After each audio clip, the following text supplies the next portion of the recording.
E aí pessoal, eu sou Yasmin Lima do canal Calvinismo da Zoeira. Texto fora de contexto é pretexto para uma heresia. E de fato isso é uma grande verdade. As pessoas decoram uma série de versículos e os falam colocando em seu próprio contexto, mas esquecem que o escritor registrou em outro contexto. E isto é mais comum do que se pode imaginar. Hoje vamos reunir 3 textos que muita gente usa de maneira errada.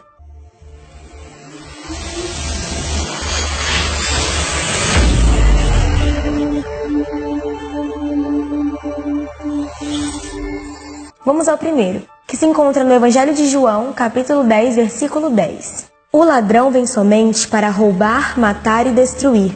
Eu vim para que tenham vida e a tenham em abundância. No texto registrado por João, será que Jesus está apontando que o ladrão seria o diabo, que vem para matar, roubar e destruir?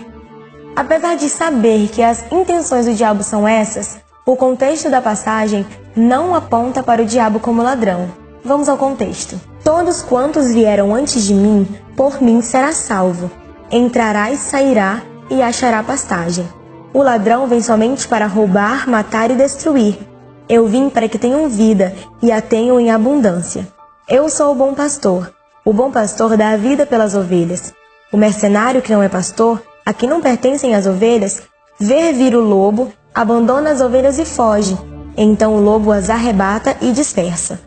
O mercenário foge porque é mercenário e não tem cuidado com as ovelhas.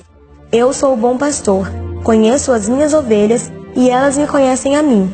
Assim como o Pai me conhece a mim e eu conheço o Pai, e dou a minha vida pelas ovelhas. Depois de uma breve lida no contexto, vemos que o ladrão citado são os falsos mestres, que agiam e agem como verdadeiros ladrões e mercenários. Os ladrões do texto são aqueles que pastoreiam as ovelhas para fins lucrativos, e no primeiro momento de perigo, as abandona. Esses falsos mestres não têm nenhum cuidado com as ovelhas, pois são falsos pastores. Dessa maneira, o rebanho torna-se presa fácil para o lobo. E agora, se Satanás fosse o ladrão, quem seria o lobo citado no verso 15? O bom pastor conhece suas ovelhas e dá a vida por elas.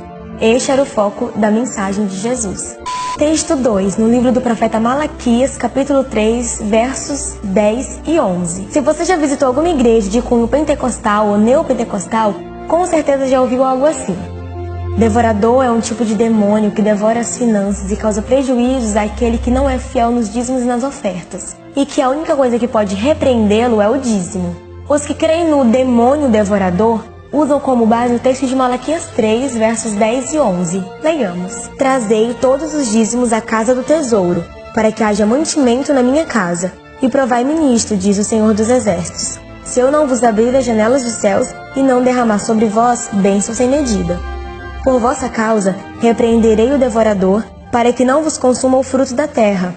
A vossa vide no campo não será estéril, diz o Senhor dos Exércitos. Primeiro, é necessário definir o que é o devorador dentro do contexto da época em que o texto do profeta Malaquias foi escrito. Devorador é um tipo de gafanhoto que voa em bando, e quando pousa numa plantação, infesta e a destrói por completo, em cerca de meia hora apenas, levando o agricultor a ter prejuízos, pois não dá de se tirar muito proveito da colheita. Na época do profeta Joel, Judá sofreu como castigo de Deus um ataque de gafanhotos.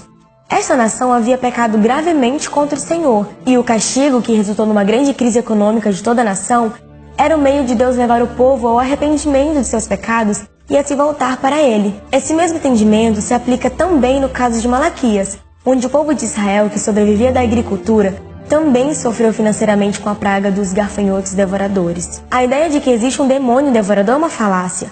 Não existe nenhuma menção de que o devorador seja um demônio, nem nos evangelhos por Jesus, nem nas cartas da Nova Aliança, muito menos nos registros da Antiga Aliança. O devorador não é um demônio que provoca prejuízos financeiros na vida daquele que é infiel aos dízimos e nas ofertas, mas simplesmente um inseto, que, de acordo com as Escrituras, Deus utilizou para executar o seu juízo disciplinador sobre o seu povo que foi infiel a Ele e que não ajudava na casa do Senhor com gratidão. O terceiro e último ponto é sobre o famoso batismo com fogo. Com certeza você já ouviu algum crente pedindo para que Deus o batize com o seu fogo. Mas vamos analisar para tentar entender melhor o que isso quer dizer? Evangelho de Mateus, capítulo 3, verso 11. Eu vos batizo com água para arrependimento, mas aquele que vem depois de mim é mais poderoso do que eu. Ele vos batizará com o Espírito Santo e com fogo. Vemos claramente que no texto há dois tipos de batismo. O problema é que muita gente acha que ser batizado com o Espírito Santo é a mesma coisa que ser batizado com fogo. Essas pessoas acreditam que ser batizado com o Espírito Santo ou com fogo é uma experiência sobrenatural que as fazem gritar, correr, pular, chorar, falar línguas estranhas. Mas será que é isso mesmo que o texto quer nos dizer? Se olharmos os versículos que estão juntos com o 11, vemos que o fogo é sinal de castigo. Capítulo 3, verso 10. Já está posto o machado à raiz das árvores. Toda raiz, pois, que não produz bom fruto, é cortada e lançada ao fogo. Versículo 12. A sua pá ele a tem na mão, e limpará completamente a sua eira. Recolherá o seu trigo no celeiro, mas queimará a palha em fogo inextinguível. Nos dois versículos, a palavra fogo traz um sentido de castigo, e é assim que o versículo 11 deverá ser interpretado. Jesus batiza de duas formas distintas. 1. Os crentes, Jesus batiza com o Espírito Santo, ou seja, Ele nos dá o Espírito Santo para nos conduzir à salvação. 2. Os ímpios, Cristo batiza com fogo. Ele lança-os no inferno por não crerem em Jesus. Agora que vocês já sabem, não peçam para que Deus o batize com seu fogo. Se você é cristão, apenas agradeça por Ele ter te livrado do fogo eterno. Por hoje é só, espero que tenham gostado do vídeo. Não esqueçam de deixar o seu like, comentar. Compartilhe o vídeo para que mais pessoas possam ter o conhecimento desses textos. Se inscrevam no canal e até semana que vem. Fiquem na paz. Tchau, tchau.